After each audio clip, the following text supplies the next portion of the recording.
Isa lang po ang bahay ng bayaning si Dr. Pio Valenzuela sa napakaraming bahay na lubog sa baha ngayon sa Valenzuela. Ang mga residente na nanawagan ng aksyon mula sa pamahalaan.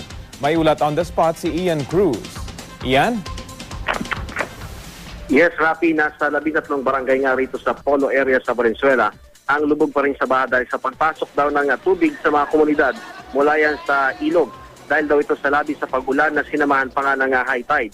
Ito nga, Rafi, sa ating kinaroroonan sa polo sa poblasyon na sentro ng lugar, abot hanggang binti ang tubig sa bahagi ng mga kalsada. Sa barangay Villa Pariancillo, hanggang lampastuhod nga ang baha. Isa nga sa nalubog dyan ang ancestral house ng bayani na si Dr. Pio Valenzuela kung saan din nga ipinangalan ang lungsod.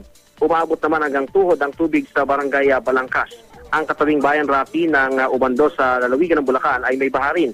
Reklamo ng mga residente, may ibang kalye at lugar daw sa kanila na 2 taon nang may baha. Naiwan daw kasi sila sa road upgrading project ng gobyerno. May ilang bahagi rin ng Malabon ang lubog sa baha, kagaya nga ng barangay Panghulo. Ay naman sa Valenzuela Public Information Office, may 2 pumping station sa Wawa Pulo. Ang kasalukuyan nagpa-pump out ng tubig kaya inasang mas bababa na ang level ng tubig. Yan muna ang latest mula rito sa Valenzuela, Balay Serapi. Maraming salamat, Ian Cruz.